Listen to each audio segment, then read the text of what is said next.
Servant of the People TV series was a 5-year, I believe it was 5 seasons, psychological operation orchestrated by British intelligence and Kolomoisky, an oligarch who was beholden to the British.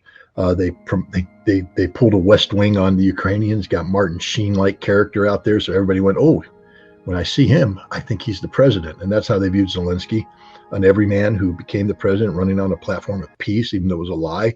A few months after he got elected, he was holding war councils saying that it's war, war, war with it, even though as a candidate he said he'll crawl on his knees to Putin to avoid a war.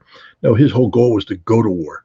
But I don't think the West anticipated this war lasting this long or Ukraine suffering this many casualties. I truly believe the West thought that economic sanctions would bring Russia to its knees and this war would have ended a long time ago. But there's no doubt in my mind that the Zelensky plan has been years in the making and years in the execution. Okay, that phone call we took before went well. Should we take another shot at it? What do you think? Dare we? We have a 100% success rate right now. You want to? Okay, let's go. Hello, caller. Are you there? Hello, I am here. Well, good. What's on your mind? Yeah. I want to mention, Scott, I've been, like a lot of people, I've watched a lot of your broadcasts. I think your recent interview with Cyrus Johnson is especially excellent and especially worth people noting and worth kind of saving. As a good history of Nazi fascism in Ukraine during World War II, all the way up till today, and also CIA involvement with Nazi fascists in Ukraine. And I didn't know about the OSS, the precursor to the CIA, until that interview, which, as you talk about, they brought, it's an excellent interview, so I'm sort of struggling for a question, but I just have one thing to say. I think I've heard different numbers about how many Ukrainian fascists were brought to Canada, which is, I believe I've heard from you the number 14,000. I heard 2,000 from another journalist, and from Rising, I heard it was 240. That's just an excellent interview, and that's something of a question, so I'll leave it at that. What do you think? How do you back up your numbers? How about that?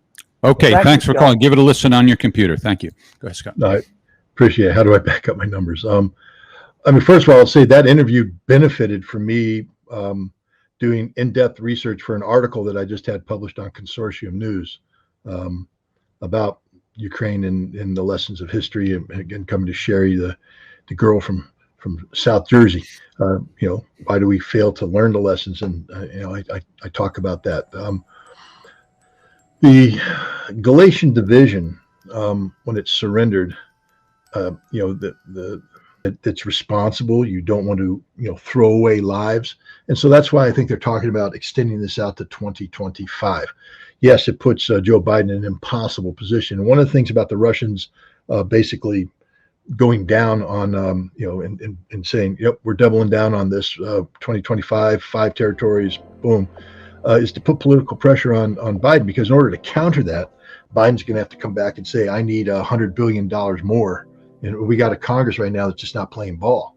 And so I think the Russian move is designed to put political pressure not only on Ukraine, to have the Ukrainians go, do we really want to lose 5 territories? Because there's no way we can prevent this from happening. And the West to say, we ain't going to be around here for you. So I think the Russians are actually trying to accelerate the political collapse of Ukraine by making this move. They're not bluffing. They will do this if necessary. But hopefully what will happen is sanity will prevail in the Ukrainians, and they will agree to conditions that don't require the Russians to take 5 more territories, and that this war can come to an end sometime by the end of this year. Ben Redward is watching us on Rumble. Thanks for the donation. I see the U.S. suffering through a lost decade, no less horrible than the 1990s were for Russia. Can the U.S. get through it without another civil war? I believe so. I'm hopeful. No one can predict the future, and America has, a lot of divisions in it, but we still have a constitution that people fundamentally believe in, even if they're on different sides of the political spectrum. And I'd like to believe that that we can we can move forward. But if we keep doing stupid things, I mean, again, the best way to beat Donald Trump, in my opinion, is to let him run. Don't play stupid games and make it a battle of ideas. But what we're doing right now, what the nation is doing through these indictments, et cetera, is we're elevating him in a way where his ideas no longer matter. He's become a symbol of resistance to this nebulous entity called the establishment. And when you start simplifying things and make it black and white, you start creating these divisions to which can't be bridged. Now we're getting to dangerous territory. I truly hope what Jeff read out was true, that they dropped 80% of these charges. I think the whole case will collapse. And I fundamentally believe that the vast majority of these cases brought up against him will collapse. And if they do, then he's probably going to be the president of the United States. And we need to be careful, because this is a man who says, I am your retribution. Well, what the hell does that mean? I am your retribution. That kind of language heads you down the path of confrontation that could lead to civil conflict. So I don't want that. Nobody should want that. We need civility. We need rationality. We need RFK Jr. There's my pitch. All right. Well, he's announcing next Monday in Philadelphia, that he's going to run as an independent, according to multiple reports. Our friend Pat is going to be there. And also Vanda, the co-host of Scenes from the Evolution, our other podcast, is going to be there as well. We have a call, I think, from Charleston, South Carolina, if this caller ID is accurate. Hello, caller. How you doing? Yes, Jeff. Good afternoon, and thank you for taking my call. This one is for Scott. Okay. Scott, you've received a couple of my messages and responded to them on air, which I'm very thankful for. And I have two kind of questions for you today. Number one is, I guess you know what Angelina Dumbach said in the Ukraine recently, with Ukraine going in now to eventually into the EU. So I do not foresee any ending to this Ukraine business for quite some time. And then the second question that I have is regarding the name Ritter. Are you a German Ritter? Are you an Austrian Ritter? Or are you a Swiss Ritter? And I'll listen to what you have to say now. Okay, thanks for the question. Well, that Ritter one, let's see, let's go to the first one. What was the first one, Jeff? Help me out here. I was looking at something. I don't know. What we still have the call. Go ahead. Clarify it for him. Yeah, the first one was Angelina Dumbach with her statement. Got it. I don't. Yeah, Ukraine will never join the EU. It just isn't going to happen. They don't qualify. The EU would have to basically bankrupt everything it stands for, although it doesn't stand for much. But Borrell's garden isn't going to let a giant weed in, and Ukraine's a giant weed. So I'm not worried about any statement coming from a politician who's desperate. The fact is the EU isn't going to let Ukraine in. Not now, not ever. Ritter. My family comes, my father's side, my grandfather is a Ritter. They come from the Stuttgart area of Germany. And I believe that they may have actually originated in the Magdeburg part of Germany. So Magdeburg to Stuttgart over. He married a lady with the last name of Scott, and her family traces their roots back to about the fourth ship that arrived in America after the Mayflower, the Fitzgeralds. Scottish Irish, longtime Americans, dating back to the early 1700s, late 1600s, and on my mom's side, it is the Folkmeyers, Germans, again from the Stuttgart area also, and Oberlin, again a German name. So I got a lot of German in me and a little bit of Scotch Irish in me. But Ritter is a German name, and our family crest is the traditional German crest showing a knight's helmet. Okay, thanks for the call. That's right. Northern Nevada, it is a Marine name. That's right. We don't do no nationalities here. We're Americans. I bleed green. Feel like another phone call, Scott, or one of the questions submitted in advance? Your choice. Scott's choice. Weapons inspector's choice. We can do one of each. All right, let's do another phone call. Hello, caller. Lower Hi, your. hi, Scott.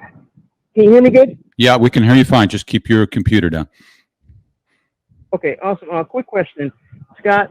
Regardless of whether you believe about the Lahaina fires, whether they were caused by a direct energy weapon, and also the fires in California, my question to you is: if the United States was in possession of a space direct energy weapon, one, would Russia know about it? And two, would they be able to counter it? You know, if that was the cause of the Lahaina fires, they would be able to first strike the Kremlin and pretty much just melt it in place. So do you believe that the United States is in possession of something like that? And do you believe that Russia, if they were, would be aware of that? One, I don't believe the United States is in possession of such a weapon. And two, if we were, I do believe the Russians would be aware of it. And three, I believe that they'd have a weapon capable of shooting it down. So I think I answered all three of those. Well, I threw in the third one, but yeah, I don't think we have one, and if we did, I think they'd be aware of it. And if they were aware of it, they'd have a counter. Plastic Patty in Ireland. Following a collapse of the Ukrainian army, the current Ukrainian authorities will almost certainly refuse to accept defeat and will set up a government in exile to organize a guerrilla war to hurt Russia. How ready do you think Russia is to control Western Ukraine? And what are their chances of defeating the Banderist terrorism that will probably emerge? Well, Russia's done this once before. Same thing happened at the end of the Second World War as the Germans withdrew. Hundreds of thousands of pro-Banderists, led by Bandera himself, fled to Germany with the with the German forces, leaving a stay-behind element, 30 to 40,000 of whom were guerrillas who carried out a very costly guerrilla war from 1944 up until around 1953, 1954. I think the last fighters were rooted out in the basement in 1960 in a gunfight. At the end of nearly half decade of conflict, the Russians crushed the Banderas in Ukraine. It cost hundreds of thousands of lives, and they captured hundreds of thousands of Banderas, and they put them in prison camps, the Gulag. Khrushchev let them free, and the rest is history. But my point is, I spoke to a former deputy prime minister of Ukraine who is currently in the Ukrainian government in exile, not exile, but the one that the Russians have formed to counter the nationalist government that took over after the 2014 thing. And he talked about a 3 to 5 year plan of occupation, military government, and re-education, massive purges, arrests, imprisonments, and things of that nature. And that's what it's going to take. You're going to have to purge it. Now, will the Banderas go into exile? Of course they will. And they have ready receiving committees in the United Kingdom, Canada, and the United States, Australia, and elsewhere where Nazis continue to live. The Russians are just going to have to make it clear that normalized relations are going to require that the nations that want to do business with Russia do not provide safe haven for the Banderists.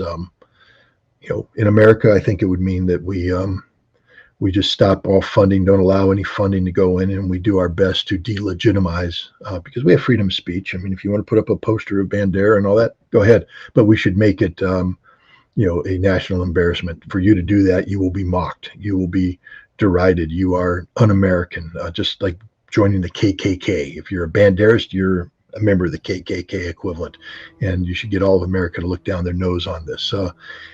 Can we do that in Canada? I don't know. They currently have a deputy prime minister who's a Nazi from that Ukrainian diaspora. But the biggest problem is going to be the diaspora. I do believe that Russia, over a 3 to 5 year period, will be able to get of occupation, we'll be able to get the Banderas problem under control. It'll be brutal, it'll be ugly, it'll be violent, and the Russians will be merciless, but they will win. They will prevail. They've done it before. They'll do it again. Croaky82 is watching us on Rumble. Thank you for that, Croaky. You say that you'd be fighting for your country if in the Ukrainian position, but if the U.S. government had a foreign coup, would you fight against it or fight for the coup regime? No, this is a very good point. There's a Ukrainian security officer, Khodakovsky, and he was brought in. He commanded, I think they called the Alpha Group, sort of an elite Ukrainian force of their security services, and they were brought to Kiev to help reinforce against the uprising. And when the Ukrainian president, Viktor Yanukovych, fled, he went to Donbass and he started resisting.